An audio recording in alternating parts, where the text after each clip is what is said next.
like to bring this meeting to order with a brief prayer of thanks to our Savior. Our Batman, who art in Gotham, cowled be thy mane.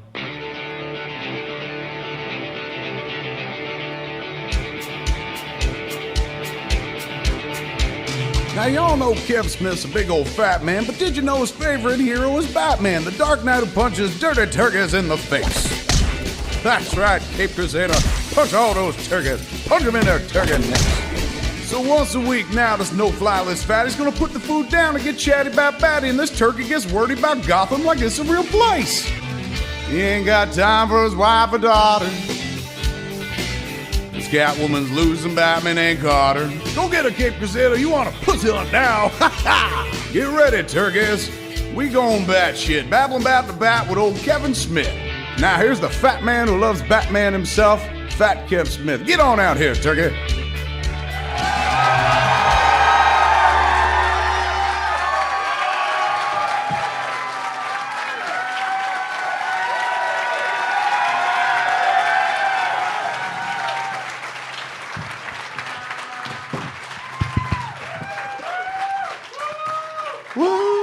Hello, everybody. Welcome to Fat Man on Batman. I'm Kevin Smith. I'm Marc Bernardin. Hey! What up? We were just, holy shit, did you get love already? I totally did, man. This is how we do in Phoenix, I think. In Arizona. It's pretty good, man. This is really sweet, ladies and gentlemen. Thanks for coming out. We've only done this live once before, right? Yeah, this is my second time. Marc's second time and shit. Sloppy seconds for Marc Bernardin, ladies and gentlemen. Bringing it. But I'll let you in on a little inside baseball. The conversation we had literally just before we came out the door, which was, I said, fuck, I gotta stop that song from being played. Ever again. No, just in the live show, because it's like, they're like, welcome to the stage, Kevin Smith, and that's the time to come in where the applause are high and shit like that. But instead it dissipates because you listen to the song, and then we come out at the end of the song, and then everybody has to get their energy back up. So I was saying this to Marc right before I went out. I was like, and plus I just fucking hate hearing my voice singing in a comedy club. Like, I feel like one of those bad comics that fucking sings a lot, like Year One Adam Sandler and shit like that. But then I was like, oh, I hate hearing myself sing. And Marc was like, yeah, me too. And I was in a band once, man. Were you? I was. I was the lead singer of the worst college band you ever heard. What was it? We were called the Love Rhinos. The Love Rhinos? Yeah. What did you play anything or did you just sing? Well, I didn't do anything well. Wow, we got to do something about that womp. Can you do something about that? Do we need to sit apart? Do you hear that womp with the speakers sound? Is it too much love? Yeah, it might be too high, a little too hot. You hear that? Every time I talk, it goes womp. Just bring it down a little bit. There you go. Go ahead. There you go. Yeah, no, it wasn't a good band at all. And I was a horrible lead singer, as you can probably imagine. You didn't play an instrument? You just sang? I have no talent. How do you fucking wind up in a band? You can't play an instrument. They're like, we just need a singer. And you're like, all right. I was stronger than the rest of them, so I could carry all the shit. Really? Oh, not like fucking like, I'm in the band, fuckers. No. Just like I get to carry the drums. Right. So you can sing, I guess. What did you guys cover or do? Or is it originals? I just assumed it was covers. Listen to me. What a dick, man. Love Rhinos might have been way better than that. No, it's mostly covers. Was it really? Pretty much. And like covers of people who couldn't really sing, like lots of Jimi Hendrix covers. Right. We did Red Hot Chili Peppers a couple times. I did Kiss on stage once. Which one? Which one? All Kiss or like a couple songs? No. Prince's Kiss. Come on, be clear. I thought you covered the Kiss catalog. I'm like, holy shit, that's bold, dude. Yeah, no. Marc Bernardin's like, I was made for loving you. You mean you covered Prince's Kiss? Yeah. Doing the high voice shit? Not well. I never pretended we were good. I just pretended to be in a band once. If you can't hit the high, then what you have to do is go... You gotta go Barry White on it. Yeah. Which would be like, hold on. Women like... See, I can't even do the high anymore because I fucking smoke so much weed. Women like... So you'd have to go low. Women like girls, they rule my world. I said they rule my... I guess it could fucking work. You should have done that for me. You're better at that than I was. You take it. Let me see you do. You got the silkier voice than me. Women like girls. Don't fucking flutter your lip. I'm That's doing creepy. it, man. I'm doing it. You're like, wait, I'm gonna put a vibrato on that. that was pretty Watch. sweet. Yeah, not bad, right? I think you got a second call. I have no future. Happy Comic Book Day, Free Comic Book Day, everybody. Every day is Comic Book Day, but only one day a year is it Free Comic Book Day, which is misleading as fuck because you think like, oh my God, all this shit's free? And they're like, no, just these two. Yeah, the ones you would never buy are free. Give them away. Free But Comic Book Day is like going to a nude beach where the people you want to see naked are never on a nude beach. it's just like- all 80-year-olds. Pretty much like, oh, dude, those were 2 balls once, right? Oh, good luck with that. Sorry, ma'am. Who organizes Free Comic Book Day? Who's in charge of Free Comic Book Day?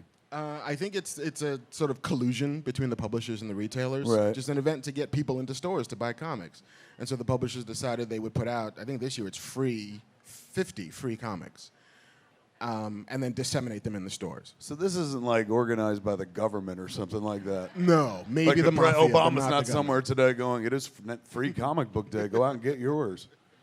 It's just something that it's a marketing thing. It's like a fucking Absolutely. Hallmark holiday. It's like Valentine's Day. Where they're just like, this is about love, but really buy a fucking gift. Yes. Do you like chocolate? No, buy all the chocolate. This is what I learned on Free Comic Book Day, man. I went to Twitter right before I came out here. No, don't ever do that. Man. Yeah, well, I do that. I like to always kind of keep a finger in the world of social media. I had a great day. Marc and I both went to see Civil War again, though not together, oddly But enough. at the same theater? But at the same fucking theater, which we'll get into in a minute. But like, so it was generally a good fucking day, hanging out in Phoenix. Went to see Civil War and shit. Met a bunch of people. It was really fucking cool. Came here, got some shows tonight. Did shows last night. Everything's fucking coming up Millhouse, as they say. Took a peek at Twitter and I read this tweet, and it's a very good-natured tweet, but sometimes like the most well-meaning fan will send you tumbling down a rabbit hole. This is from a fella named Robert Kenner, man. Rob D. Kenner on Twitter. Very sweet guy. I look back in his thread, and it's a lot of like, you're a good guy kind of tweet. Puppies and shit? Aimed at me. Puppies and shit. Nice Okay. dude. But he says, I commend you, sir. I see the social media ass pounding for comments like Ice Cube as Green Lantern. Cool that you speak your mind. Now, I was like, what the fuck is he talking about? Now, we did on the show last week, we were talking about who would be a good Jon Stewart Green Lantern. One of the pieces of news was when they do the Green Lantern Corps movie, they're going to do 3 Green Lanterns. Right. 2 of them are Hal Jordan and Jon Stewart, and the third one, who gives a shit? So, we know, Kyle Rayner. So that's somebody, so they're like, that's my Green Lantern, fucker. Fair enough. He's there as well.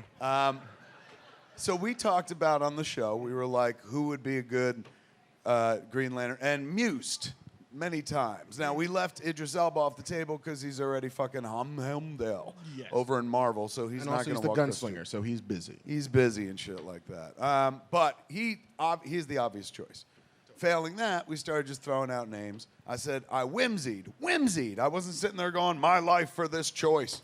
Just a whimsy. I said, what if like it was Ice Cube? Ice Cube as Jon Stewart would be cool. Just one of those things you say while you're high and recording a podcast. So the internet, God bless them, like the next day after the episode went up, a bunch of people started doing, mock-ups, taking a Green Lantern suit and putting fucking Ice Cube's head on it. But there was one guy who was a legit artist who turned out a piece that he's like, so enough people had hit him up going like, you should do Ice Cube as Green Lantern Jon Stewart. So he did, and it was pretty fucking wonderful. It was dope, I saw It was that. really good looking pick, and it's one of the things you love about the internet. Without the internet, you never would have seen that dude's work. But now that dude's like one of my top 100 favorite artists on the planet, man. Like I really like that piece. So I was like, yeah, that looks cool. That'd be really cool. And I just tweeted positively, here's another artist's art, and I think this is a fun idea. But not like, let's all fucking rally till this happens. Just a casual, like, yeah, this would be amazing. So apparently a bunch of the news sites, like comic news sites, took the tweet and they were like, Kevin Smith wants Ice Cube as Green Lantern. Which is like fine. I guess you can draw that conclusion from that tweet unless you read it and go, oh, he said he liked the picture. And he did talk about it as a possible choice. But it wasn't like, I'm holding the flag. This is the hill I fucking die So wait, on. the internet misconstrued a statement that you made? Yes. Yes. All For right. some reason, they thought I was like straight out of, a crazy motherfucker named Ice Cube, you know. So...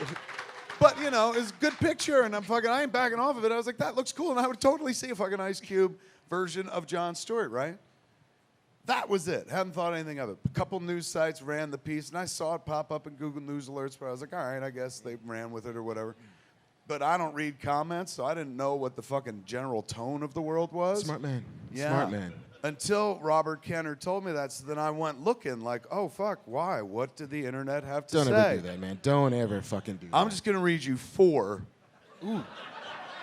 of the least horrible tweets that I found. Okay. Based on a simple like, oh, I think that'd be a cool idea, Ice Cube as the Jon Stewart Green Lantern. Ready? Silent Bob needs to go back to being silent. It's fine, it's fair, it's an easy one and very tame. And Not like, profane in any way. not at all, kind of cute. Like, that's clever. Yeah. I'm going to steal that, put it in a movie. Wordplay. Now shit gets weird. His movies are shit. His podcasts are shit. His opinions are shit. Kevin Smith is shit. Now, I made that one better by just putting the word the in front of shit each time. And then I was like, oh, Kevin Smith is the shit. Well done. Felt a little bit better, but holy shit, what a dagger in the heart that was. This one is, this guy made Batman piss his pants once. I did. I got to take that bullet. And made Gigli, which I did not. Nothing to do with it. So I took the first bullet, but I got to take the second one as well for some reason, even though I didn't do it. Because then it gets weird. Only good thing he ever did was turn the Apple Kid into a walrus.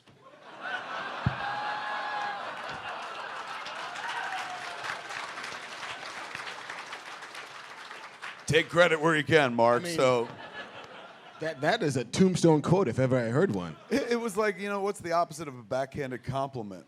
Like, you know. A kick to the balls, I right? guess, but like he ended kind of like, well, he did do something good. But if I'm Justin, I'm like, fuck you, you know. And then finally, this one very simply, and they don't even use all the fucking 140 characters they can use on this one. Fuck you to death, Kevin Smith.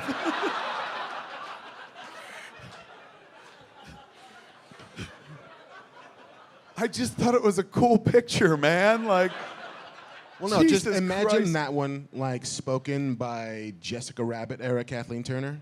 Oh, that'd be all right. Fuck you to death, Kevin Smith.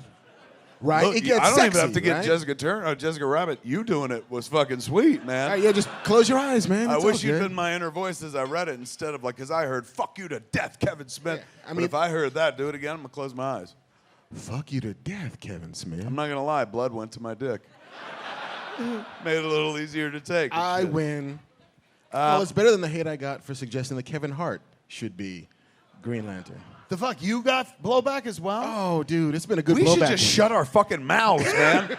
Like, that guy was like, good on you for fucking stick. And I'm like, this isn't even like, you know, my beliefs are every fucking person should be free and equal and fucking people, women shouldn't in the workplace. And Ice Cube should be Green Lantern. These are the things, the foundations upon which I'm built.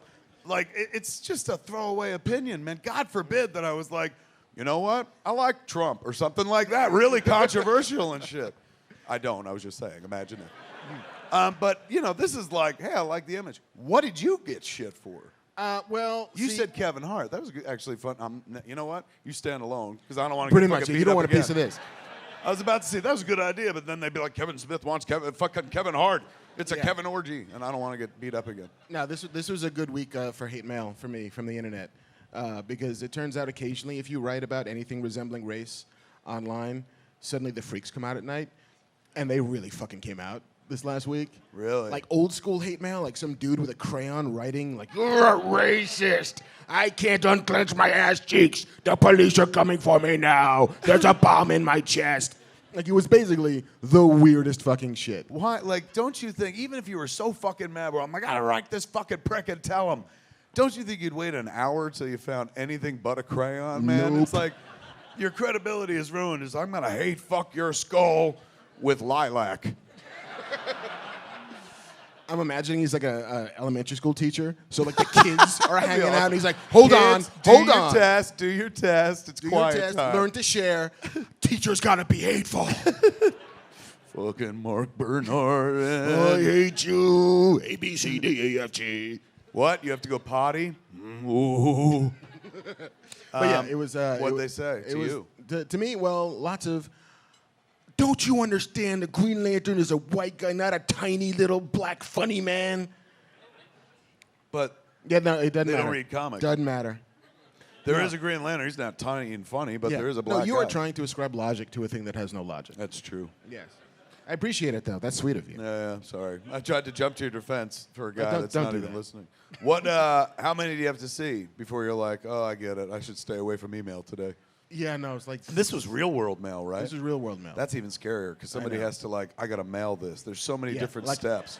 like buying a stamp. Yeah, Like they holy got to go do shit. that fucking thing. Essentially making it a legal document of sorts, man. It's I going know, through the it's like- government it's system. almost notarized. Yeah. Isn't that crazy? Like, I need the government to notarize my hate. Email Stamp. not good enough. Random message board not good enough. Got to Nope. take it one more step to the physical world and Yeah. shit. Oh, I love it. Do you keep those? I totally do. It's up on my desk at work. That's kind of sweet. You should build like a bat cave of like different fucking hate mail that you get. Yeah, so when I go evil, there's all the evidence of why. Like, he was Oh, such a it's- nice guy. Why'd he go wrong? And they're like, holy shit. Did you see his murder wall? Oh, the murder wall. Duh. The murder wall. This is like Kevin Spacey's bedroom in Seven. Okay, man. Let's dive into the topics. We got a bunch of stuff to talk about. Civil War. How many people have seen Civil War already? I had a podcast called Fat Man on Batman. That is a delicious response. But just out of curiosity, put your hands together if you've not seen Civil War yet, real quick. Right? What the fuck is wrong with you? No. You I had get all it. day. I get it. Some people have lives and children and shit like that. But we have lives and children. Yeah. And we saw it twice.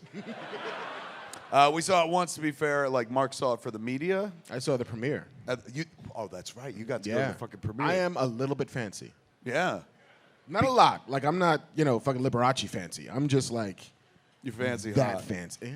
Did you get invited because of the LA Times job? Absolutely. Okay. I thought maybe we got a fucking mail to Dear Fat Man on Batman. And I One took is it. invited, and you're like, thank you. Okay, so you saw it at the premiere. I did. I saw it last week at a 4DX screening, which we talked about in the last podcast. It was amazing. Your fucking seat moves and shit. When it snowed in the movie, it snowed in the theater. When it was fucked up, man. When, like, fucking it rained, water would splash at you. It was like being at the Rocky Horror Picture Show, but no one was annoying. And, like, if they were speeding, burning rubber, if you will, you smelt burnt rubber. If they blew off guns, like, there'd be smoke and shit. Like, it was an incredible experience. There's only 3 theaters in the United States right now, 1 in LA, 1 in Chicago, and 1 in New York, but they're moving out slowly. So you fuckers are out of luck. Yeah, unless you get on a plane. I mean, this sounds weird to say, but it's fucking worth taking the trip for. Like, it's 2 or 3 times the price of a normal movie ticket. And I wouldn't do it for every fucking movie. Like, I would never go see a Kevin Smith movie in one of these theaters. Lord knows what's gonna shoot at your fucking face. But It just smells like weed for 2 hours. You Just walk one out dude with a high. button, just weed. Fuck you, Marc. I like to think my films are a little more than that. More than just cum and weed. But I would go see something like a Marvel movie, man. Or like Mad Max would have been amazing in this format. Sand. Totally. So I saw it, and now we both saw it already once, and then we both saw it today. And I saw it at a lovely theater today that was a Harkins. Is that what it's called? Yeah. Holy shit, great theater. And we paid money, so it's not like a free ad or anything like that. Fucking, but good is good. Like fucking easy to get to. The lobby was great. They had like I could get milk, like because I'm a big milk guy. I had 2 cups of milk and shit. They were like, look at that grown Did baby. they give you one of those like beer cozy hats? If they would have, I would have used it next. Then I could have held 2 milks here and carried 2 more milks into the. Because midway through the movie, I ran out of milk, and I was like, the only thing that sucks about this movie is I have no more milk. That's it. So the great theater and stuff, when it had nice layback seats, but not the 4DX experience, and that's just a way of saying, first time I saw it, not only did I see the movie, but I saw it on what's essentially a fucking ride. And, you know, it made the experience even better. So going to see it without the 4DX, I was wondering if like, okay, so maybe the 4DX made it great. Bullshit. 4DX was wonderful, but having seen it in a normal theater, I think I could watch this shit with a fucking pole up my ass and enjoy it. That's like, extra. That costs more. Yeah, they're like, that's 4 times the amount. If you want to pay the pegging price, sit here. Hold on, let's wipe it off. Well, you know, sometimes they turn over those theaters quickly. Okay, so second viewing. Yes. How'd you feel? I liked it a little bit more. Oh, really? I did, yeah. Wow, that's saying something because you came in big the first time. I came in liked it hot. equally. Yeah. I came in hot the first time. What did you appreciate more this time? I mean, we're gonna spoil the fuck out of this, so if you haven't seen the movie, la la la la la la la for all of this. But I didn't fully appreciate what the spoilers death of Peggy Carter meant. Oh, really? Yeah. Wow, what a weird pick of all the things in the movie. It really was. Like this movie got really emotional in a way I didn't expect it to the first time around. And then just registering how Cap feels to have lost the love of his life finally. Right. I was like, I think I'm gonna cry at this funeral scene in a Marvel movie. This is fucking weird. And then, okay, Cap, it's fine. She's here. She came. She just hugged you. It's all right. Right? We can move on. Way different. Is there punching? Where's the punching? It's hurt. It was way different than the reasons we cried at Batman v Superman. These were story reasons. Wait, your mother's name is Martha too? Oh God, they didn't just do that, did they? Give me a tissue. No, it was. I'm with you, dude. I went to the movie fucking Blaze. I lit up and fucking smoked, and then walked down to the theater and shit. And so I sat there like with fucking 2 milks and a bunch of sweets. And I was like, this is gonna be amazing, and it absolutely was amazing. But when it came to that sequence and they give a eulogy, I got really fucking emotional and I started fucking welling up and stuff. And it wasn't that, oh, Peggy Carter's dead, because I'll be honest with you, I was like, who's Peggy Carter? Like, and then I was like, oh yeah, I forgot fucking Peggy from the first movie and shit. But what You're the reason we can't have nice things, Kevin. I know, my bad. But the thing that touched me was Sharon, is that her niece? Agent 13 or whatever the fuck. When she gave the speech and she talks about, like, it's so well written, this piece, man. You understand, like, yes, there have been movies prior to this that introduced their characters, so you kind of know what they stand for. But even just a little moment of her giving that eulogy and talking about Peggy and saying that, like, you know, she was like, sometimes you have to stand and fight and become a tree and just say no and all that shit. And Steve is in the audience, he's in the church, and it's affecting him, rightfully so, because these are the words of the woman he loved, and plus it's relevant to what's going on in his world. They thread the needle so fucking well. Who wrote? Do you know who wrote it? Christopher McFeely and Stephen Marcus, I think. Motherfucker named McFeely? McFeely. He fucking, I McFelt him. He fucking, holy shit, he did a good job. He gave me the McFeelys, dude. Particularly in that moment. They wrote Winter Soldier, and I'm pretty sure they also did First Avenger. So the Russos, they don't write? They're just directors? Nope. I mean, and what directors they are. I don't want to diminish it and be like, he called them just directors. They are fantastic. Like, fucking, I bend a knee, man. Like, that's amazing popcorn movie storytelling. The whole time you're watching, and I'm, again, not diminishing about being like popcorn movie, man. It's not a real film. That is a real film. The crazy thing is, you sit there watching this insanely well-written espionage thriller that just happens to have fucking, you know, Ant-Man and Giant Man in it and stuff. Like, that's it. Other than that, you take characters out of their costumes, that movie still works. Yeah. Like, it's the added layer of fucking, oh my God, look at the Black Panther, you know. And fucking Spider-Man's eyes move, like shit like that. But that story works. I've thought about it today as I was watching it. You take all their costumes away. I mean, Tony Stark needs his, because otherwise although we see him work with just a glove this time. Right. It's got to the point where RDJ is like, you know what? I don't want to do that suit thing anymore. Yeah. I'm worth $1,000 million. Fuck you for that suit. Yeah. He's like, I'm just going to wear a glove. Yeah, that's all I do. This and then CG. Which is something here. I'll say something. That's a good thing to say about his character. Because let's be honest, the easiest thing in the world for him to do is be like, Oh my God, put him in the suit as often as you want and keep the mask up because I get paid either way, man. And so if I'm here for 2 days or fucking 30 days, I'm still collecting a big paycheck, so it's on you. And instead of just being like, yeah, man, I'll come in and do a voice and shit, he's out of the suit more than he's ever in the suit. Like, dude's earning every penny of whatever they're giving him, and I know they're giving him like fucking all the pennies. ringgits full of cash and shit like that. So it's pretty impressive. Like, I remember early on when they first talked about the Avengers movie, they were like, Iron Man's only going to be in it a little bit. And then the movie happened, and he was in it a fucking bunch. It seems like the dude's like, and now he's going to be in Spider-Man as well. It seems like the dude's like, I like doing this. Like, I'm glad they pay me fucking lots of money, but oh my God, I get to play Robert Downey Jr. So, like, I wake up as me, I go to work, I be me, I come home, I count my money as me. Like, it's pretty amazing. All you gotta do is grow the hair. That's it, just the facial hair, and that's it. Yeah. But he's like, and believe me, I'm not underselling him in terms of like, he's just doing him. I'll watch him do him in every fucking movie. Like, the smartest decision anyone ever made in these Marvel movies was letting him be him because they built an entire fucking universe on the very strong spine of that dude's performance in that movie. And for that movie to work, man, like, you gotta remember, now we're all like, Iron Man rules. When they were like, we're gonna do Iron Man, like, 55% of the world was like, what is that? Isn't that a fucking song and shit? And the other 45% of the world were like, he better be drunk, because that's all we knew about him and shit, was he was an alcoholic in the comics.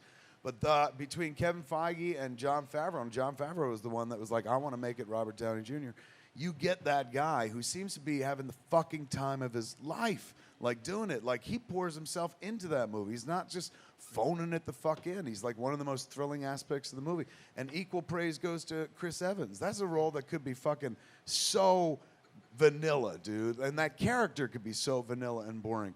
But they've managed to whip Captain America into a fucking player, and Chris Evans is, like, phenomenal in the goddamn role. Like, the dude carries a movie.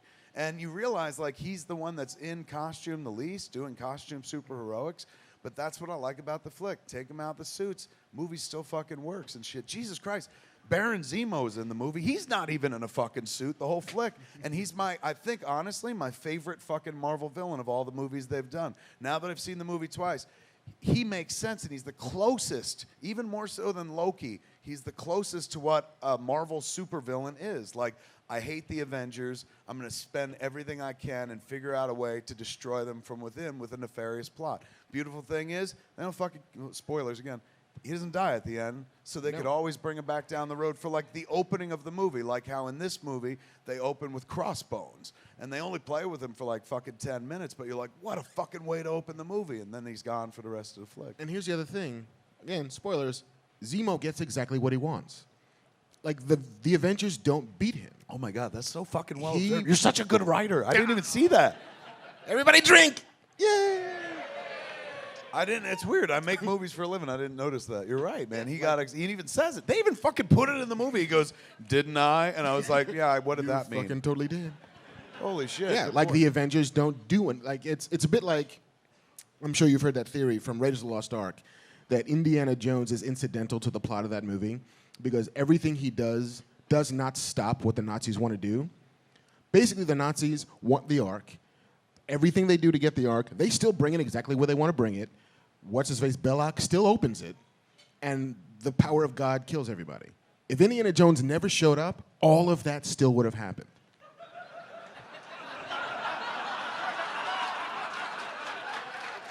Oh my God. It begs the question, like, we watch that movie and we're like, Indiana Jones is the hero. If they watch it in Germany, they're like, he's incidental. Yeah, he's a passenger in his own movie. Yeah. He actually has no agency. And so in this movie, like Zemo, everything that Cap and Black Panther and everybody does do not stop him from getting what he wants. And that is fucking ballsy in a $170 million movie that is the linchpin of this franchise. This is the thing that kicks off the beginning of Phase 4. Does it really? Well, there's Doctor Strange and then Infinity War. Infinity War, this leads into Infinity War is the end of Phase 3, or is that the beginning of Phase 4? I think it's the beginning of Phase 4. Is it really? I think so. Yeah, it is kind of, you're in your penultimate moment almost, and you do something as involved as that. And honestly, like, before I saw the movie, I probably would have been like, if he ain't wearing that mask at any point in this movie, that ain't fucking Baron Zemo. But by the end of that movie, I was like, Jesus Christ, that's more Zemo than Zemo. That makes more sense, man. Like, and you could still later on put a sock on his head and be like, there you go, there's your Zemo and shit. You fucking baby, you know. But it didn't matter. Like, it was so, and that dude's performance I appreciate even more the second time I went to see it. Like, first time you're just like, first time you're busy wiping cum out of your eyes because you can't stop involuntarily nutting, man. Bring an umbrella to the screenings, kids, because holy shit, everybody's just like, oh. Even the ladies are all squirters. Oh. That's the one? They're like, oh. But I didn't get to like appreciate him as much the first time. Like Daniel Bruhl, really fucking good, man. And he doesn't ever again put on a costume, but he's kind of chilling, sinister, and sad as well. Like he's listening to those. First time you hear him listening to the message, you're like, oh, that's fucked up. He's got a wife and a kid, and he's a supervillain and shit. And then later on, he's listening to the message, and you realize, oh shit. Yeah. They're gone. Like, it's so well written, man. I mean, this movie's a tragedy. This movie's a tragedy the way Empire Strikes Back is a tragedy. In that it ends you in a completely rocky place where you absolutely don't know what's going to happen to your heroes, where people just get rent asunder, and you're not supposed to feel good. Like, the balls of a Marvel movie not trying to make you feel good at the end of it. Like, I know, it's true. It's a summer movie. And we all walk out feeling great, but there is this kind of melancholy for the characters. It's nice, though, you get to leave it in the theater. You don't walk out sad like we did after Batman v Superman. You walk out happy. You walk out going, holy shit, like, fuck, I can't wait. The only sadness I had was like, God, I hope a Marvel movie's coming out next week, and it's not. We got a few fucking months. I mean, that's also part of why Spider-Man is so crucial to it, because otherwise, without the sort of 40 minutes of Spider-Man, this movie's a dirge.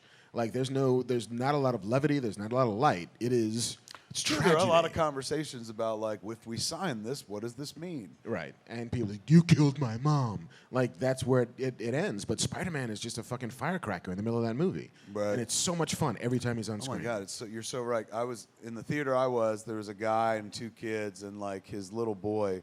When they were getting into the Tony and Captain America with the two pens conversation, which is just two fucking adults talking, that's when the kid turned around his seat and stared at me for 5 minutes and shit. And I was like, why am I entertaining? And I guess he was just like, 2 milks, you fat fuck. Let me get a hit off of that milk, man. Pass that up here, bro. Then kid turned around again when Spider-Man was involved. And it wasn't Spider-Man, it was Peter Parker. Once they went to Queens, there was somebody on screen. He's like, well, he's closer to my age, I figure. And the kid turned around. And then he was well rewarded within fucking 10 minutes once Spider-Man shows up. Spider-Man, interestingly enough, references The Empire Strikes Back in the movie. That was a proud geek moment. You guys ever see that old movie? I love that. Oh, my God. That was a big moment for me, dude. That was like, that's something, like, I ain't taking any credit away from anybody and shit, but, like, that's something I'm proud of in my career. Prior to me, nobody really talked about, like, Star Wars movies in movies. That became what I did and shit. And when I saw them do it in this movie, I'm like, oh, my God, I was right. It can work as dialogue and shit like that. It was really, really fucking cool. A little sweet moment. He was so fucking enjoyable. We talked about in the last episode of the podcast the fact that they let, what's his name, Tom Holland? Yeah. Do a Queens accent for a character who has always come from fucking Queens, a big part of who he is and stuff. And the first time in any media, cartoons or even movies, that they're like, hey, why don't you do a Queens accent? That just like adds one more layer of not just authenticity, but you're like, oh my God, that's adorable. Their moment where him and Captain America, where essentially Captain America leaves Spider-Man holding on to like a jetway and stuff. You got a lot of moxie, kid. Where you from? And he's I'm doing it like I'm a 50s newscaster. Totally. I don't know why he went to 50s newscaster for that. I don't know either. He goes Queens. He goes Brooklyn. As an East Coaster, that was like, oh my God, man, that's real. That's so fucking real and so wonderful and shit. They pay that off at the end of the movie. First time we saw it, they didn't show us. They clipped off the tail end scene with Spider-Man. I don't know why. It's not like it spoiled anything, but I guess they didn't want anybody talking about it. That was the one thing they held back. Especially because it's been released overseas for the last 2 weeks, and they all fucking saw it. They just don't love us. What did you think of the after scene? It's cute. Like, it's a nice little coda. Like, there's not a lot of anything, and they never are. Right. But it's kind of sweet. Like, he's got a little Spider-Man. They're going to sell a lot of fucking watches, I'll tell you that much. Yes. Man. I was sitting there going, I want one of those. It does a spider signal and shit. I thought that was very cool, very Romita and shit. At one point, they you know, he's got a black eye. God bless you. God bless you. And Aunt May is just like, you know, apparently he's covering like some big guy beat me up and shit. Some guy named Steve. And it was fucking Captain America. It was fucking Steve Rogers and stuff. And he's like, his friend was way big and shit like that. And it's a really fucking funny beat and stuff. Really cute way to end the movie. But they set that franchise up expertly. Like I honestly, like I like the character of Spider-Man, but those movies never did as much for me. I love the second Amazing Spider-Man, the Sam Raimi movie. Is a really wonderful comic book movie, one of the 5 greatest comic book movies ever made. But I never really felt like, you know, Tobey Maguire wasn't my Spider-Man, and I thought Andrew Garfield was a little more my Spider-Man in the suit, but his Peter Parker, I was like, this Peter Parker could get laid, man. Like, that ain't Peter Parker. And was actually fucking Emma Stone. Yeah, in real life and in the movie. I'm like, bullshit, you can't have 2 things. But this kid, man, like, honestly, for the 20, 30 minutes he's in the movie, to me, that was the best Spider-Man movie I ever saw. And he's closest to what Spider-Man has always read like on the page. It's, you know, the beauty of that character when he was created by Stan Lee and Steve Ditko was Spider-Man is the character's name, but inside he's a boy. He starts as a fucking boy, and they've let him grow up in the comics and become a man. He got married at one point and shit. But And then like, divorced because that happens. Because getting them married, they need him to be single and shit. Just like you noticed in this movie, Tony Stark ain't with Pepper Potts. They're like, we need him to be single and shit. Or we don't need to pay her anymore. Yeah, maybe that's probably it. How much does Gwyneth want? Fuck you. They're fighting. Problem solved. They're like, we want to put Giant Man in this movie. They're like, we just lose Gwyneth. There you go. Yeah, man, it was. That made me more excited than ever for the Spider-Man forthcoming franchise. And that's what they teased at the end. Like, normally it's at the end of a Captain America movie, it's Captain America will return. The Avengers will return. This one was Spider-Man will return. Yeah, and we're like, no shit, Sherlock. Like, the Spider-Man never goes away, dude. The good news is the one that they're about to bring us looks fucking fantastic. All they have to do is keep what they did in that movie and then just take it back to Queens and shit. I love the idea of it being set in high school. Like, that was my favorite part of the first Spider-Man movie was all the high school stuff. So I like the idea of going young. Sounds like it's the Vulture is the villain and who knows what else. And the people, the Marvel Brain Trust, the folks who are in charge of the movies that we've been digging so much are in charge of this as well. Yeah. So that's going to be a slam dunk, I think. All Sony's doing is paying for it. What is it? All they're doing is paying for it. Sony. That's true. Bless you. Oh, they're paying for it, and then Marvel's in charge of it. Yeah, Marvel's producing it. Sony's paying for it. Box office for Civil War. Do we know what it made? I think it made $75 million on Friday and like $28 million on Thursday night. And The big question is going to be, will it beat Batman v Superman for its opening? It will. It will. It did? How much It by? will. It's going to come in at like 210, I think they're forecasting. The fuck? Seriously? Yeah. That's a fuck ton of fucking loot. Yeah. I mean, it's not. No, that can't be 210. No, they're forecasting 210, but I think I saw a report where it looks like 175 or something. They started saying 200, and Disney kept it down. They were like 170, 172, God bless you. That's what they felt like. And it seems like it's going to do about 175 for the 3-day, I believe. 210 would mean it outgrossed the Avengers, so that's not going to happen. But it's right now, if it does a hair over what Iron Man 3 did, it becomes number 5 on the top 5 biggest openings of all time. Yeah. All of which are owned by Disney, The Force Awakens being number 1. The only one that's not owned by Disney is Jurassic World, just recently. So it has a shot at being in the top 5, but I guess Batman v Superman wasn't in that top 5. It's in the top 10, and it is biggest for worldwide grosses, but they opened here and they opened everywhere at once. They did a big opening for Batman v Superman, whereas they've opened for this earlier overseas, and now we're getting it, and it still has to go to China, I think. Yeah. So it's still rolling out. Looks like it's going to easily make $1 billion, probably $1.2 billion, you think? It's going to be a Going monster. Monster fucking hit. And it's got no competition until X-Men Apocalypse, Memorial Day. X-Men, which is, so what, 3-4 weeks from now? Yeah. And then there's something else that's coming out that weekend, too. Isn't it a Disney movie or something like that? Alice. Holy shit. Yeah, that's right. So it becomes a race between, so it's got nothing until Through the Looking Glass And X-Men. X-Men. And you have seen X-Men. I did.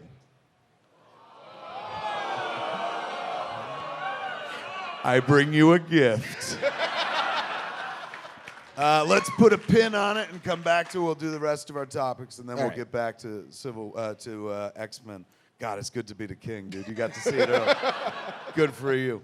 Render unto Caesar what is his. They just I guess Kevin Feige did an interview with Deadline where he talked about the future of the Marvel Universe, and for the first time ever said, like, they're thinking about a Black Widow standalone movie. Yeah. She's Like, not even easily one of thinking. the strongest characters in this movie and Captain America Winter Soldier. Clearly she can hold her own and carry her own flick.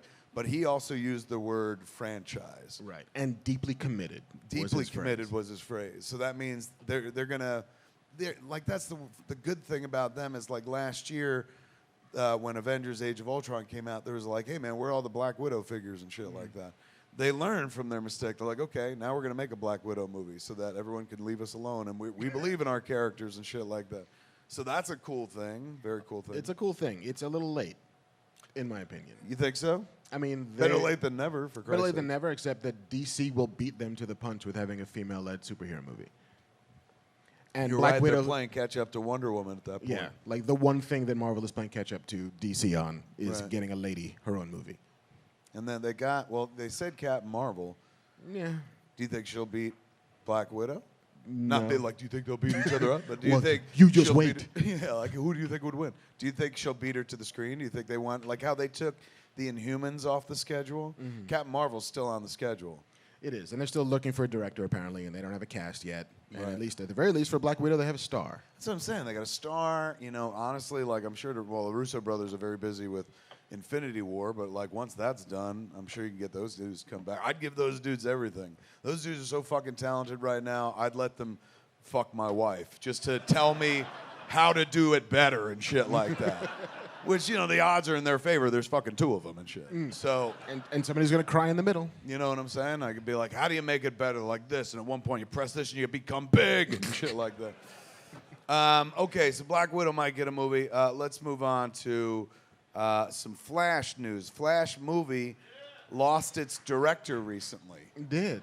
Yeah, they're making a Flash movie that is completely separate from the Flash TV series on CW. Boo. Boo. Didn't make sense to me, but that's what they're doing. Seth Graham Smith. That's yes. his name. He was the writer and supposed to be the Right. director. He wrote.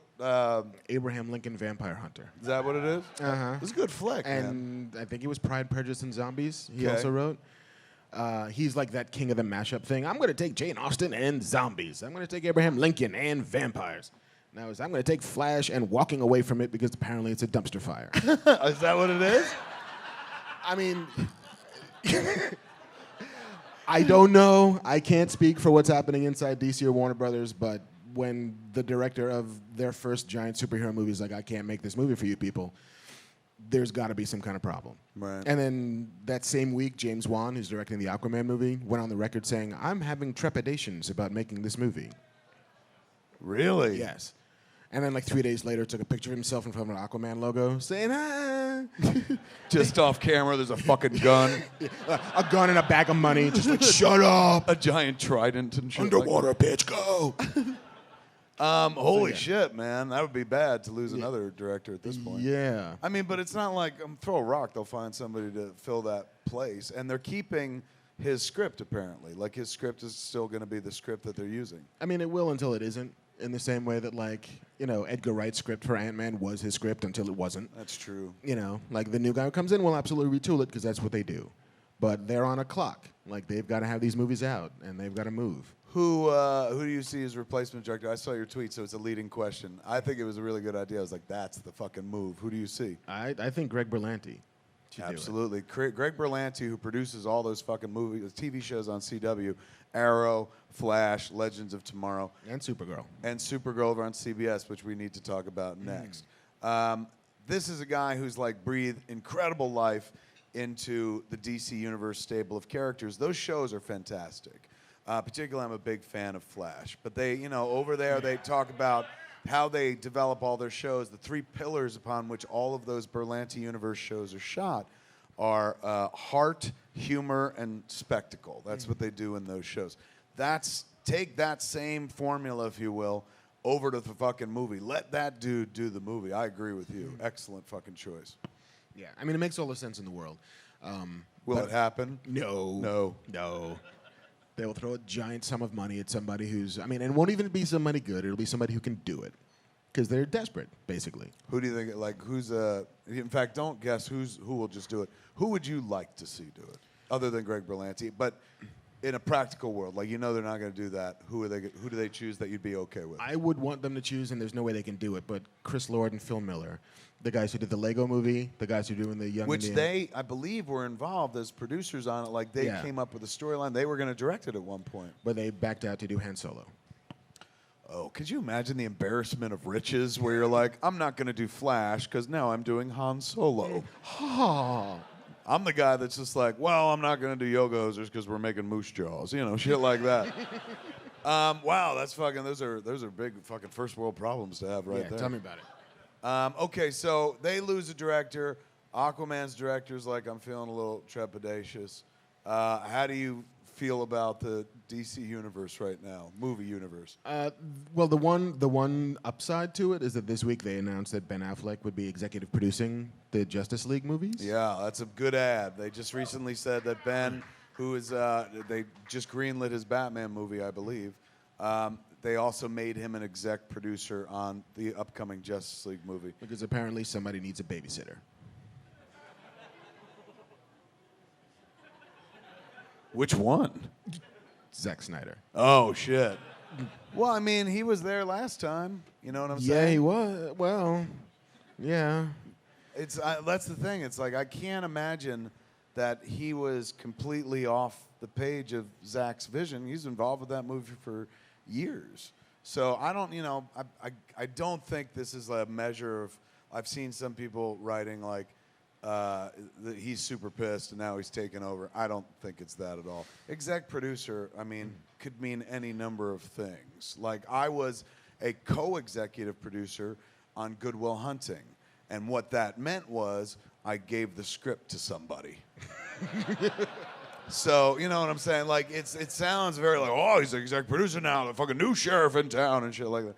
But it might have just been like something, not saying placating or something, but just like, yeah, give him an exec producer title, man. That way he'll feel a little more in charge. But I don't think he's looking to be in charge of that. He's got his own Batman movie. I haven't spoken to the dude in years. I always say that, make sure people don't write a story like Kevin said that Ben said. If I was him and I saw those reactions to those movies, and we saw his reaction with the sad Affleck video, I think in that moment, during that, hello darkness, my old friend, as that played, I think all he was sitting there going is like, well, not for nothing. This, I wish people liked it more, but it just means that when I make my Batman movie, I know exactly what not to do. Like, now the bar is here, and I get it, and like I've just kind of disaster-proofed a movie that I had nothing to do with by being involved with one that a lot of people didn't like.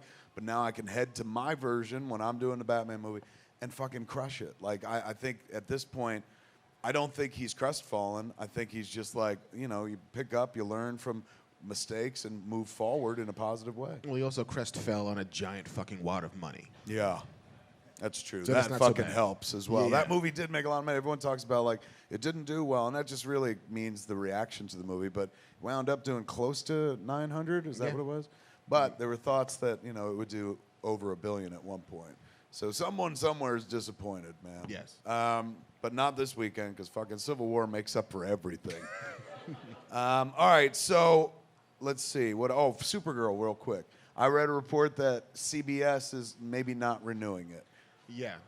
Yeah. Their per episode budget is about $3 million. Yeah, which is high. Pretty high, and their ratings are not High. matching that. Yeah. Right. So CBS, it was always a weird call to put it on CBS. A great call because you're like, holy shit, mainstream acceptance of a character. But the tall order once you go to the big three. CW, you can live and breathe and build an audience a lot longer and stuff. CBS, like NBC and ABC, they're like, you got to show us results fast or we show you the door. And CBS is like the Metamucil network. Like, everything on that network is for your grandfather. Truly. Like, another NCIS? Great. That's what that network is built on. That's what my So- mother does. She watches every NCIS. NCIS, CSI, blah, blah, blah, blah, blah. Anything's blah, blah. got initials in it, she's watching it. Yeah, So so they're retooling it probably to make it cheaper, shooting in Vancouver instead of LA, smart. and then maybe porting it over to the CW. That's the cool part right there. Yeah. Like right away, we buried the lead, and as much as people are like, it's going to get canceled, I don't think it's going anywhere because it looks like it may shift over to CW, which would make a lot of fucking sense because right now they've got Arrow, Flash, Legends of Tomorrow, and they would have Supergirl on their network in their universe. So I don't know. I think it's, I'm sure on some level people are disappointed, like, oh, fuck, I wish it had worked out on CBS. But I think they're going to the better place. Yeah, as long as you keep getting a show, why do you care where it is? That's true. That's true because most people probably don't even watch it on network and stuff.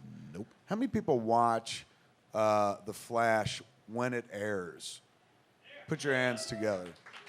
How many people watch it on a DVR like a week later? Yeah. That's true. It's like most people consume. They're not. It doesn't matter what fucking channel it's on. They're gonna watch it a few days later in some form. And Anyway. it doesn't matter what platform it's on. It could be streaming. It could be downloaded. It could be on the air, DVR'd, whatever. Nobody gives a shit anymore where a thing comes from as long as they get it. Fucking yeah. That sounded sexy and dirty, dude. Sounds like something you say to somebody in a bathroom with the lights off. You don't care where you get it, just as long as you get it, and here it is. Okay, the other Flash, well, that's, since we're talking about CW and whatnot, my episode of The Flash airs this week. Yes! I am thrilled! It's Tuesday night, I believe, and it is the episode right before the 2 episodes that end the season. As we saw in the last episode of Flash, they tried to do the particle accelerator experiment again and give Barry his speed back, and it ended with spoilers 1, 2, 3, 4, 5. Barry being fucking disintegrated in a really cool shot where he's like, ah, and he just fucking fell apart and shit. And then they were like, okay, now you direct, I'm like, what the fuck do? I have no Flash and shit. So luckily, Zach Stentz, who is a friend of Marc's in the real world, oddly enough, who is also the writer of my episode, but he also wrote for his Geek Bonafides. I think he's done a lot of shit, but the Geek Bonafides I always throw out there he wrote the Thor movie, and he also wrote X-Men First Class, or co-wrote it or something like that. So now he's walked between 2 worlds. He did Marvel kind of, Marvel adjunct, and now a DC script. Yeah. So he wrote the script for this episode. It's called The Runaway Dinosaur. And it's really beautiful episode. A lot of people have been like, based on the teaser for the episode, they're like, Barry's lost in time and shit. Barry is not lost in time. If they let me do a time travel episode, oh my God, that would have been fucking, I don't know whose dick I had to suck to make that happen. That would be fantastic. I know they have a whole show about time travel and shit, but like the idea of, like that's what you love about the Flash character, at least I do, is he's not limited to just like, I run around real fast and stop crimes. You're talking about somebody who can transdimensionally travel because he can break through the time barrier and shit. So they get to do cool time stories with him. Our episode, Barry is not lost in the time stream. Spoilers, 1, 2, 3. It's pretty obvious if you watch the show. 4, 5, or if you've ever read Flashpoint, he's in the Speed Force.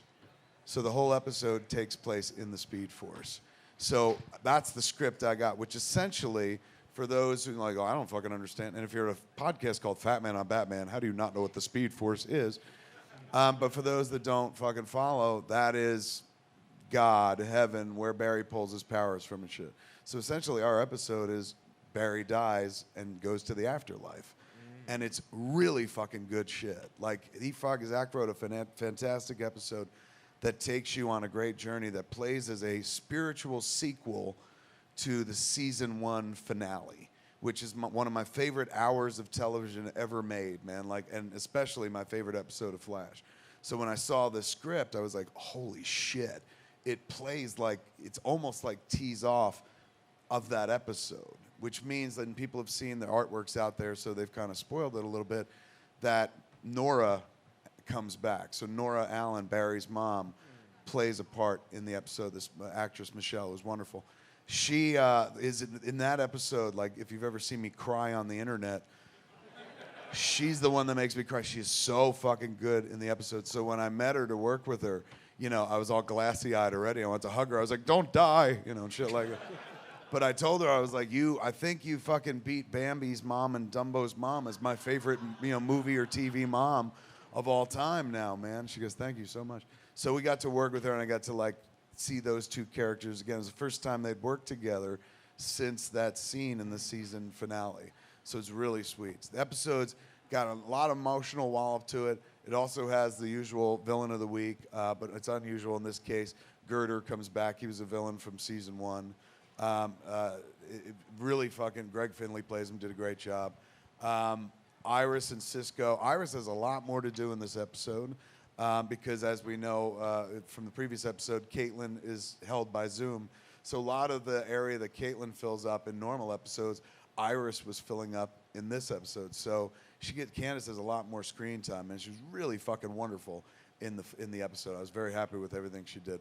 But it's definitely a fucking handkerchief episode. Like, it's emotional because I was always wondering, like, I wonder if it was I just luck of the draw, this was open, or did they pick me to do it? Because it's the closest thing to, like, Dogma that I've ever done, but not with ass fucking jokes. They don't let you do that on CW, man. Believe me, I tried. I was like, you know what would make this scene better? Flash says cocksucker. They were like, no? Okay, never mind. So it was, I don't know, I found myself, like, pretty adept at being able to pull the episode off. And finally people get to see it, man. It's been getting great notices at the production level and the network level and the studio level and stuff. And I guess some people have seen it, like, press-wise. I got a few tweets of people going, I saw your episode, dude, strong stuff. Cast seems to really dig it and whatnot. But they announced this week, we talked about it, I think, or did we? I think I talked about an episode of Jay and Bob Get Old, but it didn't go public or anything. But Warner Brothers, I guess, announced, Comic Book Resources had the story, I think, that they're bringing me back for season 3 to direct another episode. I go back in August already to do one. Yeah, it's kind of fun. So that was good. But the really cool thing, and I'm probably not, it's not official, no T's have been crossed or I's have been dotted, and it's probably me giving out news I shouldn't. That's not mine to give out, but it's kind of cool. I think Zach is coming back to write the episode that I'm going to direct. So I think they're like, everything worked well last time. Let's just keep the same shit together, you know? So I think we get to do maybe episode 5 of season 3, which would be a real fucking blast, man. And it's something episodic TV was never really a place that I thought I'd find myself. But I love the show so much, going there and doing it was like just a fucking blast. And it turned out I was pretty good at it. You know, like I can't get myself into trouble because they don't let you write the scripts. Like, somebody else will write the script. Don't lift your fucking typewriter, Silent Bob. And then they have somebody else edit it as well, and you get to give notes and stuff. But, like, those two things that I usually buttress my directing with are taken away, so all I do is direct in this instance. And so it turned out pretty good because of it. So I hopefully it gets pretty decent ratings or whatever the fuck, or does well, or doesn't drop the ball or jump the king shark, if you will. Because I'm kind of hoping that, like, Greg's already said, like, you can go play in the universe, you can do anything you want. Now what I want to do is, I had created a character for Green Arrow years ago called Onomatopoeia. And I remember when the show began, I was always like, I don't think they could do that character because, like, he just talks in sounds. He uses onomatopoetics, like the way they fire a gun in a comic, it says blam. He would say in a word balloon, blam, and then he'd fire his gun. So it works great on a comic page. But in real life, I always thought you'd have to get, like, Michael Winslow from Police Academy. And people were like, what the fuck? Oh, he will happily take that check. I think so. But that, for me now, I'm like, oh, I would love to drop in and write that episode and direct that episode and bring that character into the Arrowverse. So I'm going to try to lobby for that. If Flash goes well. If Flash goes in the toilet, I'll be like, see you guys, so long, and thanks for all the Flash, and then just fucking leave. Okay, and I think that's all I got on the fucking Flash. Except on Fat Man and Batman this week, the video version of the show, Teddy Sears, who plays Zoom and Jay Garrick, is our guest, and he sat around and talked for an hour. It was really fucking fun, man. And tall and handsome, and oh I my hated God. him. It was crazy.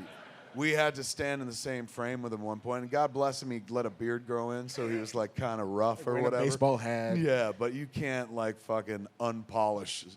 You know that phrase you can't polish a turd. The opposite is you can't tarnish a fucking god, I guess, because oh my God, like even through his fucking like this is my normal work outfit, he looked gorgeous, really fucking gorgeous. I fucked him. Right? So that's going to go on this week. Let's go do the last story, and then we'll lead into X-Men, and they're kind of connected. Fox is skipping Comic-Con this year? Yeah. What happened? Why is that? They are blaming piracy. They're saying that when they bring footage to Comic-Con and Hall H, it always ends up on the internet, and so they don't want that to happen anymore. Which is kind of bullshit because that's where you go to Hall H so that your shit can be stolen and it goes to the internet. Like, it's all part of the building buzz and awareness and, hey, this is like advertising, right? So the people should be able to share it. Right. It happens to everybody. Everybody's cool with it except for apparently Fox this time.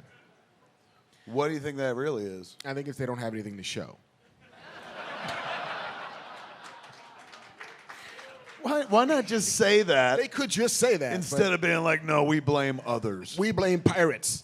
No, it's like Arg. X-Men Apocalypse is in May, and they don't have anything that feels right for that crowd for a good long while. That's true. They're not. I mean, they said they're going to do it. Have they officially said they're doing Deadpool 2? They did. Yeah. Okay, but they haven't started shooting or anything, so they don't have anything to show there. They have no other X-Men movie in development right now. Wolverine 3 apparently is sort of kind of happening, but I don't know how deep they are into it. But apparently not deep enough to have footage to show or that they want to show, and that's inane and insane. Did Marvel go last year? They did. They did. Not in a huge fashion, because Marvel, here's the other thing, they have their own convention. Like Disney has D23, which they do every 2 years. And Explain what D23 is for those that don't know. D23 is Disney's very own fan convention that they do every 2 years in Anaheim. And this past year, they only do it every other year? They only do it every other year. So last year, that's where they unveiled Jungle Book stuff. That's where they showed the first clip from Civil War. They announced the Star Wars parks. Like, basically, they control the message and the medium and the space and everything in a way that you don't at Comic-Con. But what you get at a Comic-Con is 150,000 people in a room just vapid and rambling for your shit. But, I mean, I think we might be getting to this weird point where the studios might start to realize that they might not need Comic-Con as much as we want them to need Comic-Con. Really? So they'll start backing off even more so. Well, think about it. Everyone's got a way to get their message out. Like, you go to Comic-Con, you hit 150, 200,000 people. That's great. But you can hit millions if you just do what, like, Warner Brothers did that thing where Dawn of the Justice League, where fucking Jeff Johns and that fat idiot were the co-hosts and shit.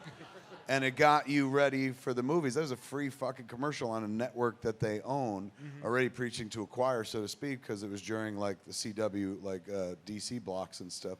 But still, they've got a network to go to. They'll hit way more people debuting a trailer. You could build a half-hour program around debuting a trailer now. You know, Warner Brothers has theirs. Disney has ABC. Yeah. So they've been doing that. Like, they did a Captain America special a couple months back. I think it was the same fucking night as the really DC was, special. They Because just can't Marvel let them have will a not night, let dude. them have Yeah, a night. Marvel's like, what are they doing? We're doing it too. And we're doing it bigger. So now they've got venues to kind of distribute this stuff. So, yeah, it's weird. It would be weird to watch the movies studios pull out of Comic-Con as much because it's so convenient. It's like 2 hours from L.A. for everybody. But imagine if Comic-Con was a Comic-Con again. Oh, my God, where people actually bought comic books and Yeah, shit? like that was the thing you went for.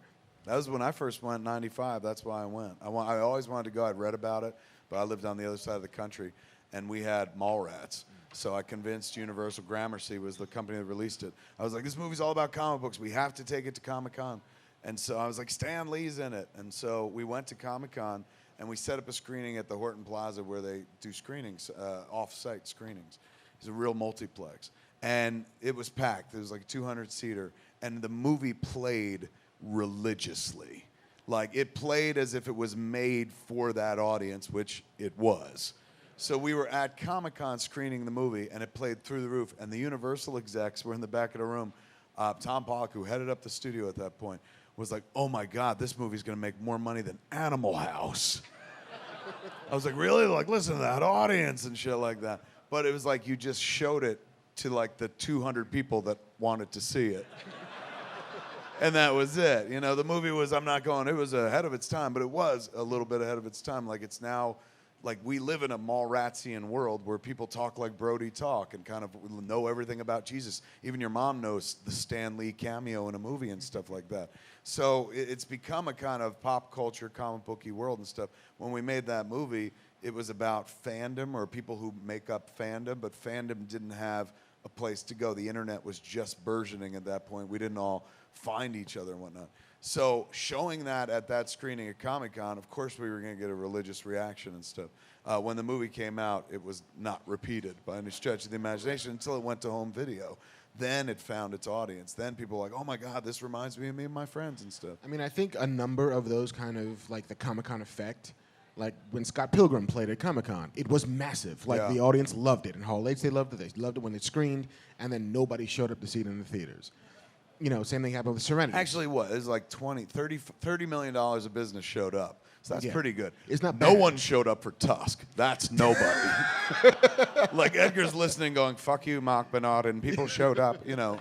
Right, but they spent $80 million on the movie, another $10 million to bring it to Comic-Con, to wrap a hotel with Remember that? They did have the whole side of the hotel. Yeah, like they went big, and they did make its money back. Serenity did the same thing. Like they went down there, they screened it screened through the roof, and then it made $28 million at the box office.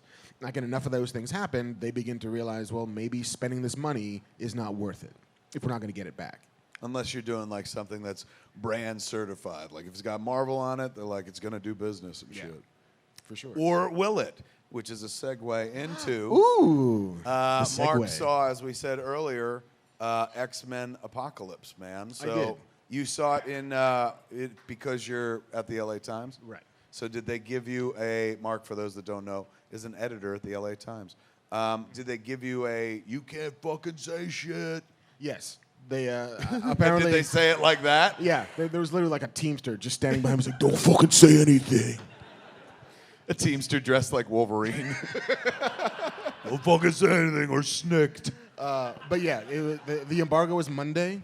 You're not allowed to officially write anything about it I'm not until allowed Monday. to, on social media or in print in any way, say anything about the movie. But because we're all friends, right? Like we can. Like nobody's gonna be like, "Hey, Twitter, you know what Marc Bernardin just said?" Yeah. Let's keep that to till Monday. Yeah. Then you can say all of the things. It is fine. Now hold on. Do you mean like it's fine? No. I'm not saying like Shaka Khan would say. It's fine. All right. Girl, you so fine. No, it's not that fine. So it's just it's okay. It's acceptable. It's acceptable. Like, and here's the problem with it. It is much the same problem that Batman v Superman has, which is Civil War. In that Civil War makes it look so bad. Like if you do a thing that right, you shouldn't be allowed to then make a movie that just doesn't do it that right also. And they're following it by what? They're following it by 3 weeks. Like the halo of Civil War is going to take a giant fucking dump on X-Men Apocalypse. Really? Yeah. Do you because- think the audience, well, I mean, the core audience, and what is the core audience? How much does that really mean? I bet you, like me, I'll be able to be like, look, it wasn't Civil War, but I don't care. I got to watch fucking Angel fly in their Psylocke and shit. But it's not going to necessarily translate beyond the core, is what you think? No, it is not going to be what First Class was. It's not going to be what Days of Future Past. First Class was actually really dope. It's a really fun because it's fun. Like it has this weird spirit to it. Like it's a little bit ramshackle. It's like a handheld camera. Right. Like it's imperfect on the edges, and that's what makes it kind of adorable. This feels like it's been produced by people who machine movies like this for a living, and so there's no edge on the outside. It's just kind of like a really, really, really well done, boring thing. Oh, put that on a poster, kids. A really, really, really well done, boring thing. I will say there are 3 things that are awesome. Okay. First thing, Quicksilver. There is another amazing Quicksilver? fucking Quicksilver scene. Really? Because he was the highlight of the last Absolutely. one for me. And there's another one of those who's the dude who plays him? I have no idea. Evan Peters. Nice. So fucking good. He was You win so the beer you enjoyable. already drink. So there's another running sequence. There's another amazing running sequence. There you go. Give fucking Bryan Singer the Flash, man. Let him do the Flash Yeah. movie. He's He's done 2 movies with killer fucking speedster sequences. There is a great bit in the beginning with Magneto. That's a super, really like emotionally devastating callback to the very first X-Men movie. With the germ parents. Yeah, with Auschwitz. And it's actually like kind of haunting and evocative. And then the last thing I'm going to say is Weapon X. So it is. It's that It we've is seen straight in the up trailer. fucking Barry Windsor Smith, like the shit on the head and the. Well, there you go. Fuck everything else. That's Yeah. worth going just for that, man. I said 3 things. That's true. Good point. I'm sorry. I'm going to say there's 4 things. I'm going to save the 4th one because I don't want to spoil it for anybody because it is just too fucking cool. There is a cool thing in it. There are 4 cool things in it. Not going to spoil it, Phoenix. Not going to spoil it. Oh, really? Oh, shit. You all have to shut the fuck up because I swear to God, I will get fired. I will get run out of town if suddenly. The internet headline on Monday. LA Times editor loses job. Because he Thanks said to Phoenix in Arizona.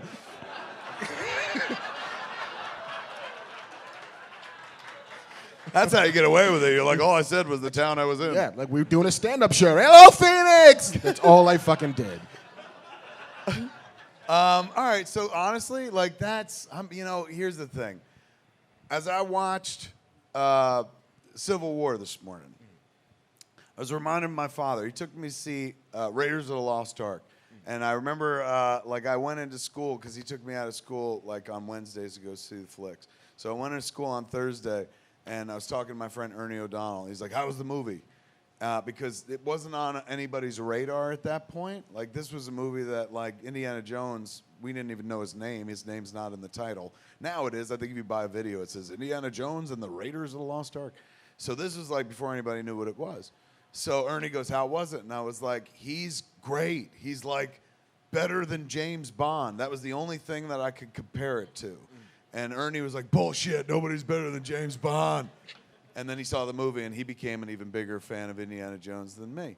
When I saw the movie, like, I enjoyed it and shit, but I saw it with my father, who really fucking enjoyed it, and probably part of the reason I enjoyed it was because he enjoyed it and stuff. Anything my old man liked, I wound up kind of liking as well. Maybe not in the moment, but definitely later on in life. He fucking loved country music, dude, and I hated it as a child. And now I listen to a good 20% of the music I listen to is country music solely for the reason that, like, this reminds me of my fucking father. So those roots go deep, man. I sat there and watched Raiders of the Lost Ark with him, and he loved it, and he told me why after the movie. He's like, do you like it? And he was very excited. And I was like, yeah, I thought it was fun. I loved it. Yeah, Indiana Jones, he's better than James Bond. I set it up there with him, tested it on him before I tried it out on Ernie and shit.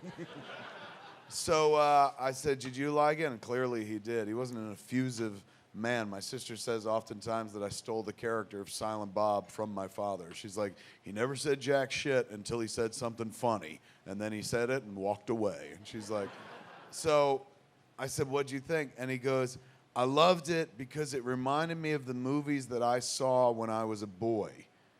And my father wasn't that guy. He was like, let me share with you deeply. So he wasn't like Stephen Keaton from fucking Family Ties or something like that. He didn't fucking really bond like that. So I was like, really? And he said, yeah, it reminds me of the cliffhangers that I used to see. And I would go to the movie theater and pay like a dime, and we'd go and spend all day with my brother and sister. And it created this long fucking parable, long story that spilled out of him from a guy who was generally kind of quiet. It opened him up like a can, that movie, man. Had to be 45, maybe 50 at that point, and it fucking lit a fire in him. He's a postal worker and shit, and he was being poetic about this fucking movie we went to see a matinee for. When I didn't quite understand it when I was a kid, just like I'm glad he liked the movie. And he said he saw a movie like this when he was younger, and that's why he likes it. Flash forward to now. I'm 45 years old. I'm going to be 46. Like, anytime I go into a movie theater, if you could make me feel the way I felt when I was a kid, like, I understand what my father was saying now. Like, when I used to go to the movie theater, man, like, bright eyes, couldn't wait. We're going on an adventure. I don't care what it is. There's no such thing as, like, there's a bad movie or, oh, fucking, this could have been better. And shit. You didn't give a shit. Like, the way Jason Mewes just loves every comic book. There's no such thing as a bad comic book and shit. You're like, what'd you like about it? He's like, it was in color. Like, that's fucking... Same thing. When I was a kid, every movie was just like, that was great. Even the ones that weren't great were like, oh my God, that was fucking great. So if you can manufacture, if you can get that feeling out of me by putting something up on the screen where you can dial my clock back, shit, man. Like, who wouldn't fucking pay up for a taste from the fountain of youth? And that's all that is. There ain't no real fountain of youth. You can never truly dial yourself back, but you can get back in touch with like pockets and memories and shit, or feelings that you had. So when I saw the movie today, I fully understood that moment with my father where I was like, I get it, man. Like, I'll fucking pay you 3 times the amount of money I would pay to see any other movie if you could make me feel the way I feel in that theater. As I watched Civil War today, I was a fucking kid. I was a vociferous, just like going, oh, yelling at the screen and shit. Irritating for everyone else, but I was having a great fucking time and shit. And laughing and fucking like joyful in moments and stuff. Having a blast. If you could do that for people, man, they'll pay you a fucking fuck ton of money, man. That's why those movies can earn and stuff. If X-Men has those 4 moments, like as a 45-year-old man, if you tell me that I'm going to see Weapon X, like with Barry Windsor-Smith helmet and wires coming out his fucking head and coming out the water and shit, like that is almost enough. I went to see Batman v Superman with Jason the second time. I liked it more because we were so excited by parademons. We looked at each other at the same time. We were like, parademons. And that made the movie for me. I was like, oh, fuck. We both fucking couldn't wait. Like, we live in a world where we're seeing parademons on a screen. So for me, it's like, yeah, like maybe it's not as strong as the other X-Men, but Jesus Christ, man, if you show me that moment, you show me that 4th thing you said. They show me in the trailer Psylocke, man. She was my favorite character to play on the Sega Genesis version of X-Men. So now I'm like, oh, my God, we're getting to see it come to life and shit. Like, they'll get my money. They were getting it anyway. But the thing is, it doesn't sound like it connects on an emotional level. No, it works on the level of, holy shit, I never thought I'd see that. Right. As opposed to, holy shit, I couldn't wait to see that. Or, holy shit, I can't believe I feel this way watching that. You know. Give us some more deets about it. What's the plot? Apparently, it's apocalypse. Yeah. Or Ivan Ooze, based on the pictures. Wasn't quite sure which. I do not understand why you take one of the most handsome men in the world and slather him with fucking Play-Doh. I just don't get it.